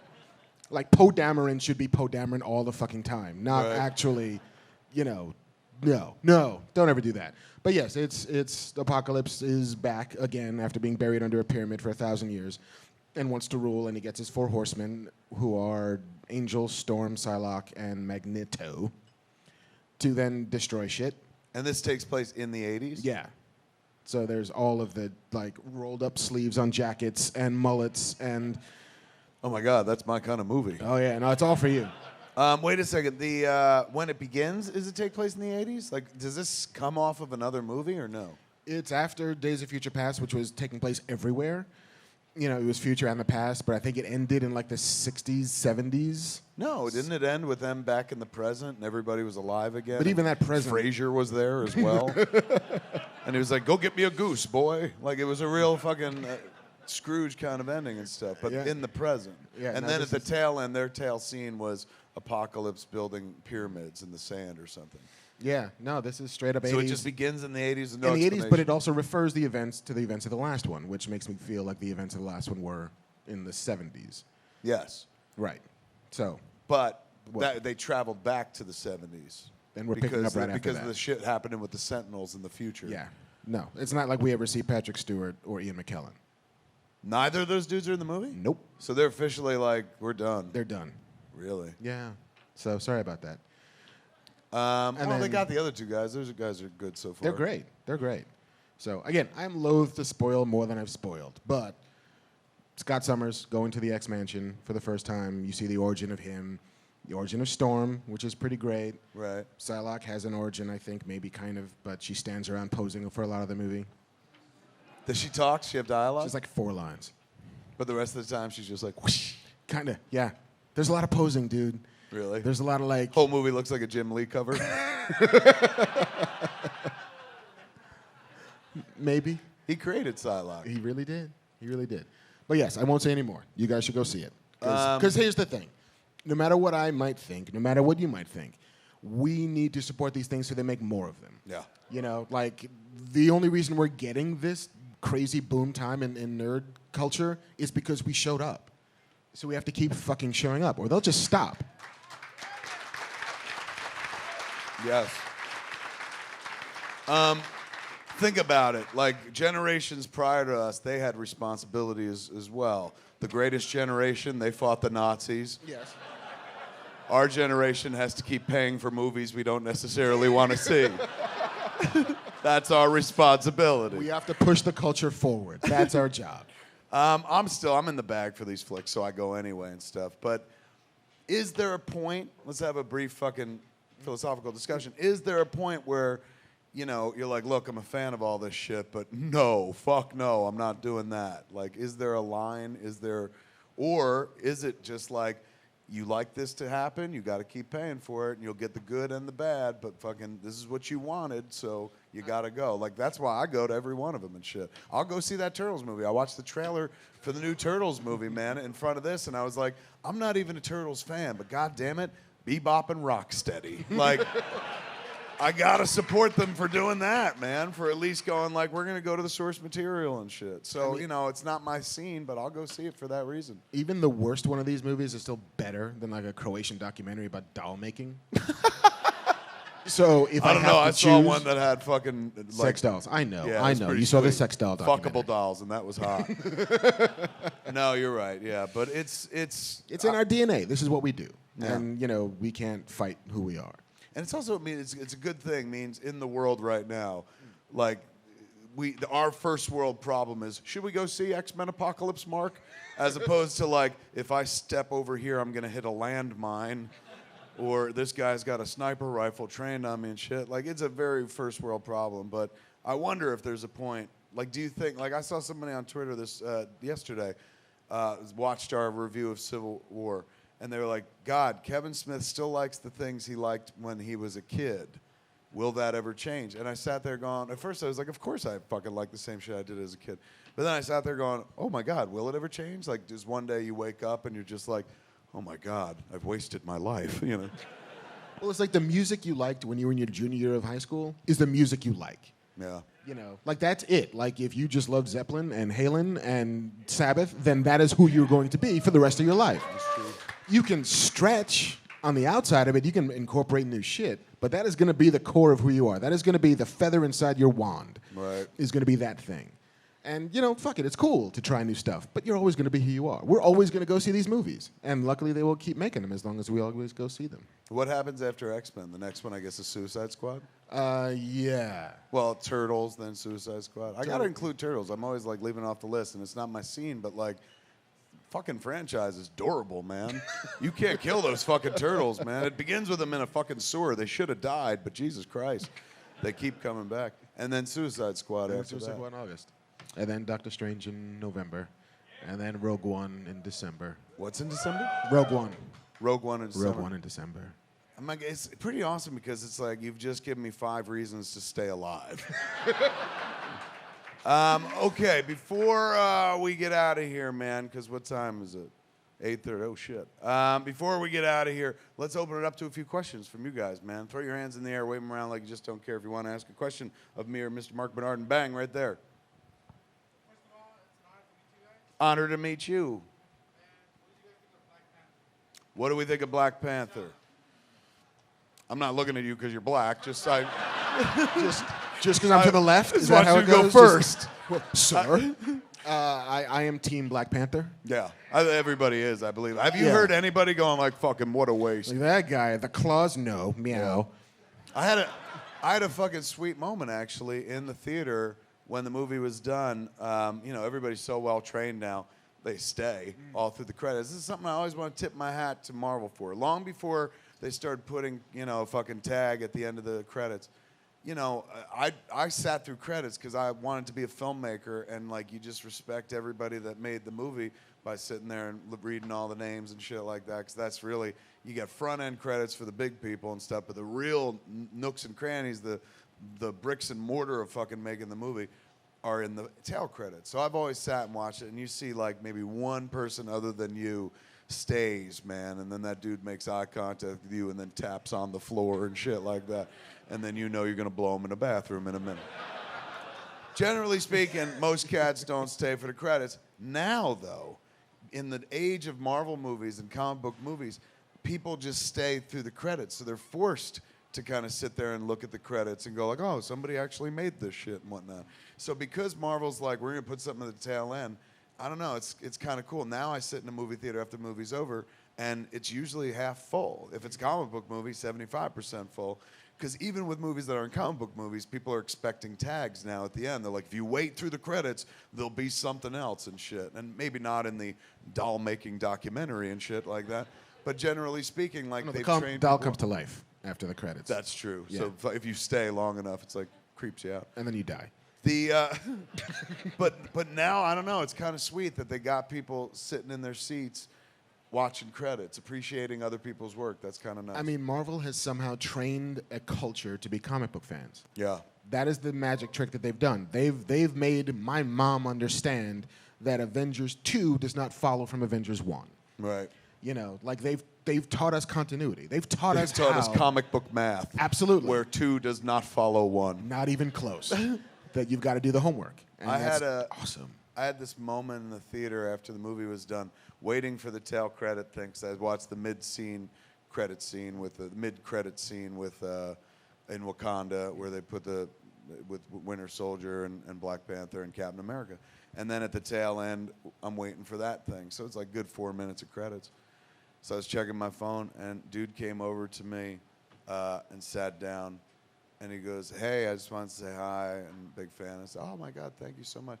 I said, "What did you think of the movie?" He's our age, about 45-year-old African-American guy. And he goes, "Well, it was amazing." I said, "Wasn't it great?" I said, "This is my second time I saw it." And he goes, "But Black Panther, I waited my whole life. I never thought I'd see that." And he's going, "But I just saw Black Panther in a movie." And he was like, "It was really cool." And I said, I mean, number one, they did him justice, right? I said, number two, didn't the tag like make you want to see the whole Black Panther movie right now? Then we just started going back and forth. This 45-year-old men, 2 strangers in a fucking movie theater, geeking out hardcore, going like, what about when they did this? Wasn't it amazing when Ant-Man was like, "Captain America, I believe this belongs to you," and shit like that, like just doing lines back and forth. And it was a really sweet moment. And as much as I've always loved that character, that dude was just like, that was my moment in life. Like, you could bury me now because I've seen what I wanted to see. I thought it was really kind of sweet and very touching and very moving. Yeah, there were a couple of reports from the set that I think Chris Evans mentioned this in the press tour, that he didn't really, and it's impossible to until you see it happen. Like, there were a couple visitors to the set who started to cry when they saw, like, T'Challa in the costume. It's like, I just never thought, like, guy ushered his son over to meet Chadwick Boseman. It's like, you can't understand what that means to that guy. Right. To have that thing occur in his lifetime. And that guy and that kid, like, think about a kid watching that movie now, you know, as opposed to, like, you watched Empire Strikes Back in '79 and you're like, hey, there's a black guy. And, you know, you were like, finally one. So I should have to imagine what that was like? Yeah, what was... But now it's just like, here's your main character, man. He's one of the Avengers and shit like that. And he's getting a movie. He's getting his own flick, which I'm sure, like, Falcon's like, what about me, man? I thought he had some great moments, but I love Mackie, but he had this moment where, you know, they give him the receipt for the outfit, and he goes, "Bird outfit," and Black Widow just real, like, offhand, she goes, "I didn't write that." Or that bit where Steve finally kisses Sharon, and it's Mackie in the car. and Stem. It's like, and the fucking Volkswagen beat I thought was nice because they put the Winter Soldier in the back of a Volkswagen, man. Fucking, as a Mallrats fan, I like that very much. But just him going like, "Will you move your seat?" And he's like, "No." Good fucking shit in that movie, man. So, yeah, Black Panther was awesome. Yeah, I loved Black Panther. I love the idea that they were putting him in the flick. Executed beyond belief, not just executed, elevated. The suit was amazing. Like, honestly, I was looking at him through most of the movie going, is he wearing a suit or is that a CG effect? Because he is so fucking lean and that suit clings in such a weird, wonderful way where I was turgid a little bit, man. It's kind of crazy, but... Did you swell with pride? Yes. Whenever he jumped off somebody or got thrown and does the fucking cat-like land... Oh, that was dope and shit. And just even when they showed him out of costume, just jumping around, like when he's chasing the Winter Soldier out of the complex, and he just goes through the other stairs and then like lands in front of him and shit, just jumping. It was very, very cool. And I liked the dad stuff. That was really sweet. The moment that they have together, I thought that was real. I got very glassy where his father goes, he says, I can't speak the Wakandan language, but he says, thank you. There's one word for it. And then his son says back to him, thank you. It was a really fucking touching moment. Just right then, you're like, they're going to kill this motherfucker. I know it. It's a Marvel movie and a Disney movie. Somebody's parent's going to die. Yeah. Not every black guy's making it out of this film. All right, let's grab another question. Right there, the hand shot straight up. Your guys' episode where you go through basically before Gotham was announced was fantastic. As writers, what would you do with Fantastic Four? Ooh, what a great question, man. I give it to fucking you because you're the better writer of us two. Whenever you watch the show, man, you always see me like fucking stop the show to be like, Jesus, you're a good writer. Because he always has great fucking ideas. What would you do with Fantastic Four? Because I know what I'd do. They'd all say cocksucker. That's the only difference. So we'd make a few more bucks, but not that much. Part of me wants to just say give it to Brad Bird and make him do that instead of Incredibles 2. Because Incredibles is really the best Fantastic Four movie that's ever been made. Yeah. You know, like I think that the thing that they always seem to forget is that they're a family, you know, and I'm tired, we've talked about it before, I'm tired of origin stories. Like, don't show me how they get to be the Fantastic Four. Just give me the fucking Fantastic Four. Sell them to me as a family, and then put a giant fucking wedge in the middle of it. You know, like that's what movies are. They're about expanding and contracting. They're about taking story and enlarging it so that it has emotion and substance, and then crushing it like a fucking diamond so that it gets shiny and amazing. And as long as you find somebody who can do that, like, I'm not going to tell you because they're going to have to pay me to get a Fantastic Four movie out of me. But, you know, like, just, again, Denzel, we talked about Denzel as Playing Mr. Fantastic. Mr. Fantastic. Reed Richards. I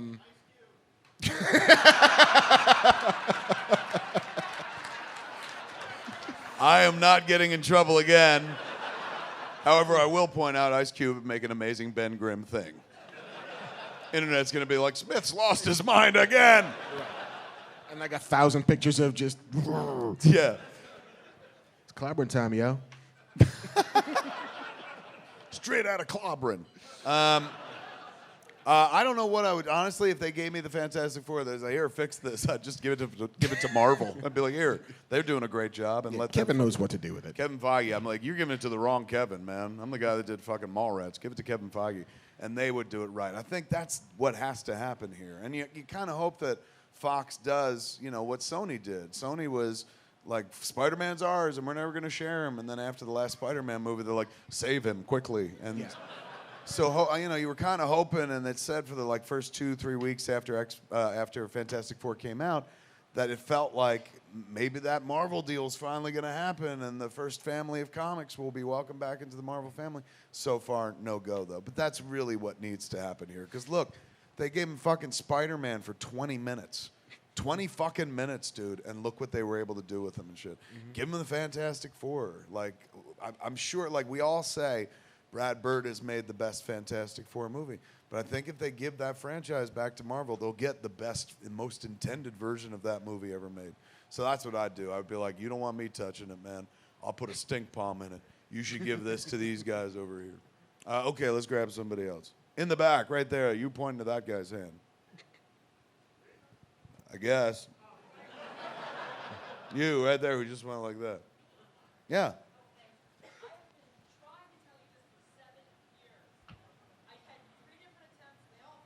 Oh my God, you don't have a baby with you, do you? Well, not yet. Doing the math, 7 years ago, Phoenix, it was a long night. Anyway, how are you?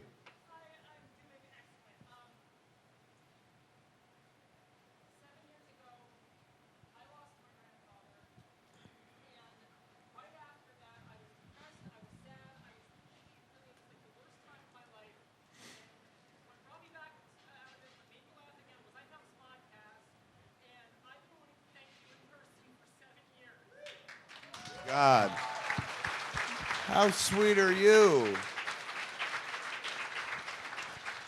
That was that helped you get through the grief a little bit?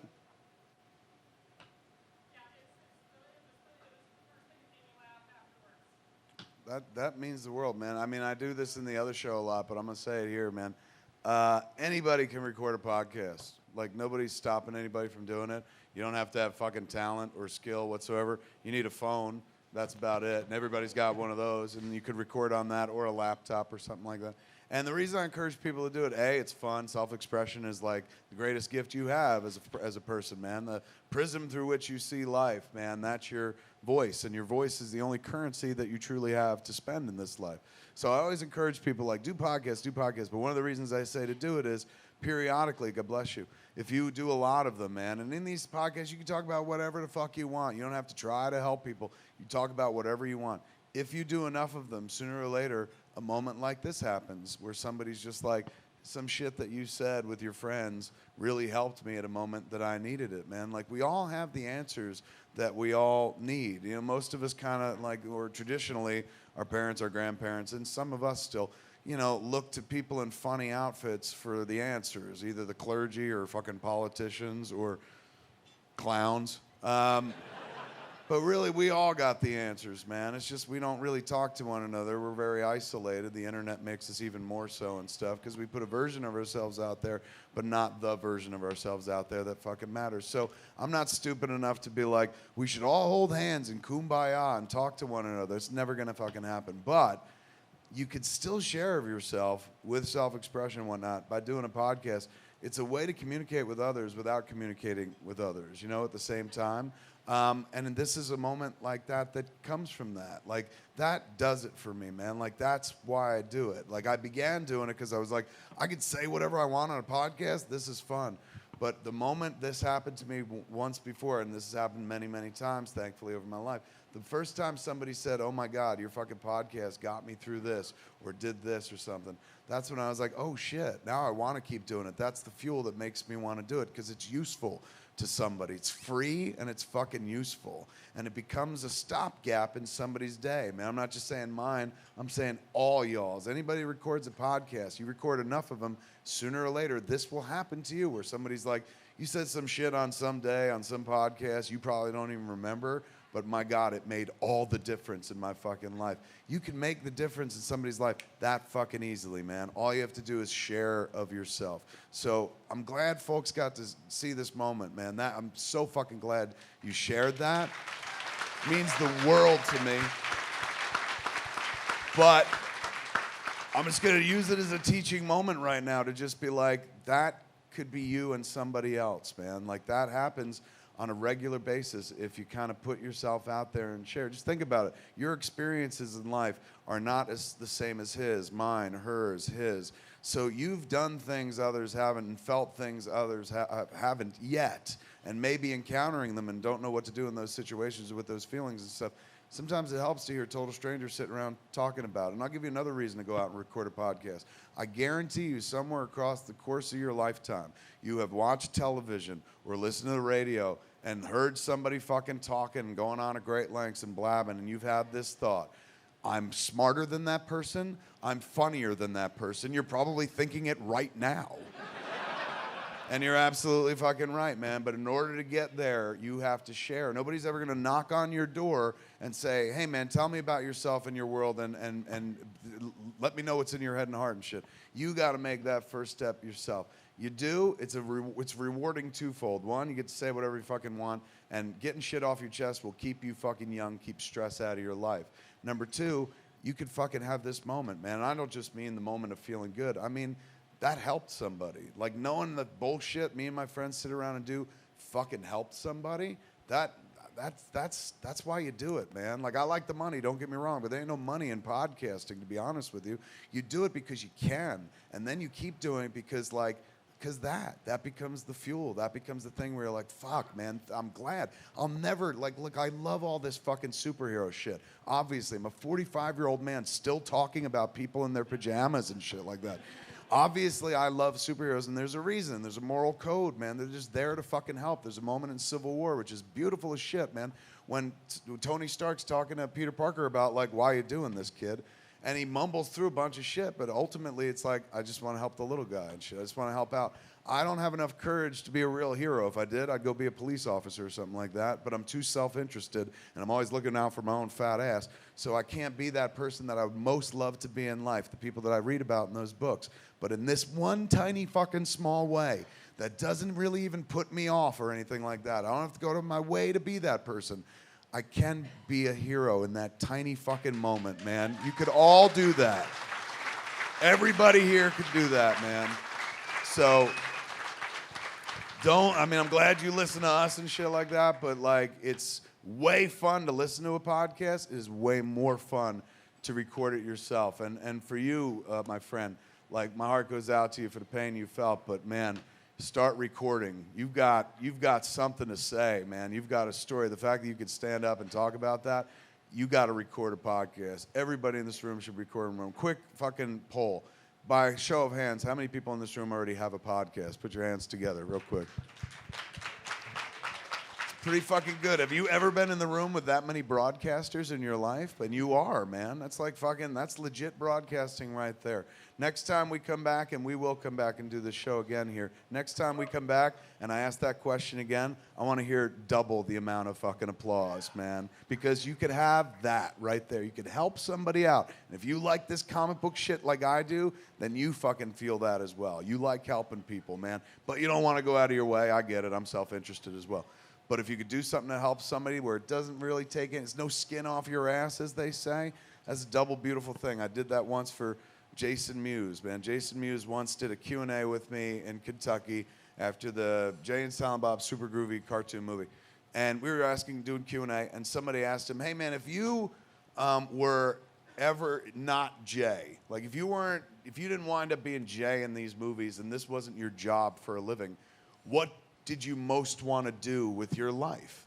And without missing a fucking beat, man, without missing it, just like instantly leaned forward and goes, rogue cop.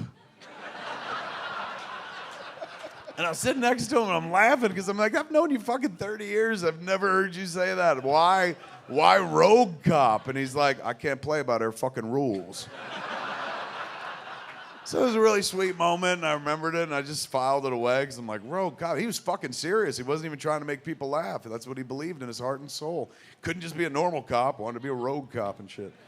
So when I was writing Yoga Hosers, a movie which comes out July 29th and stuff, when I was writing Yoga Hosers, there was a scene that I originally wrote for Ralph Garman, who I do Hollywood Babylon with.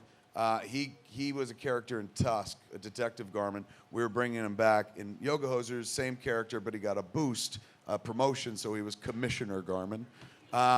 Ralph wound up getting a way bigger part in the movie. Like, he's the villain in the third act and shit. So that little part was going away.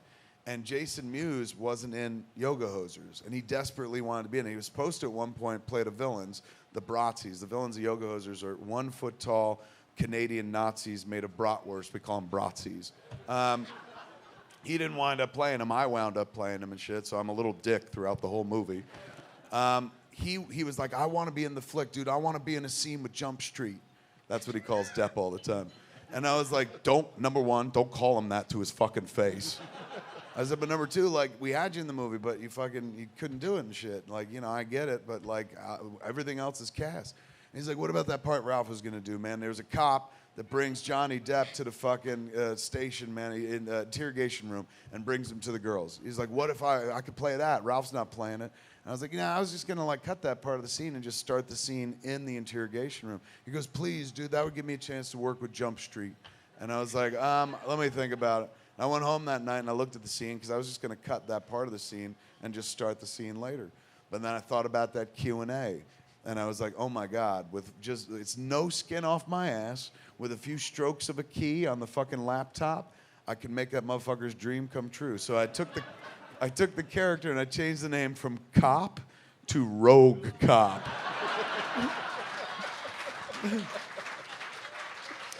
And I sent in the script and they printed up the sides, very small versions that you read on set, and that's what you give out, that's what you shoot with. And I texted Jason. I was like, all right, dude, I gave you some lines. You're in a scene. He's like, oh, my God. I said, make sure you come tomorrow morning at 8 o'clock. He's like, I'm coming now. So he came the next morning at 8 o'clock, and I was behind the monitor, just hiding out, like looking for him and shit. And I heard him come in because he's loud as fuck. And everybody's like, Jay, you're shooting today, man. He's like, yeah. And somebody gave him sides. So I watched him. He went to his fucking chair, found his chair, sat down, and looked through the sides. So he had no idea what the fuck he was getting into and shit. And this is his exact reaction. He flips through and he goes, And he fucking looks around, man, and finally I stand up behind the monitor and I go, rogue cop. And it made his fucking year, dude. Until he was in Flash. That made his year even fucking better. So you get a chance to fucking make somebody's life just a little bit bigger, man, better. If it's no skin off your ass, fucking do it. You record a podcast, you're having a good time yourself, and who knows what the trickle-down effect is. Thanks for sharing that. Thanks, everybody, for coming out, man. Give it up for the man, my co-host, Marc Bernardin! And give it up for Kevin Smith! And that is Fat Man on Batman for this week. I'm Kevin Smith. I'm Marc Bernardin. We'll see you next time. Same fat time, same fat channel, smodcast.com or YouTube.com/Kevin Smith. good night, everybody.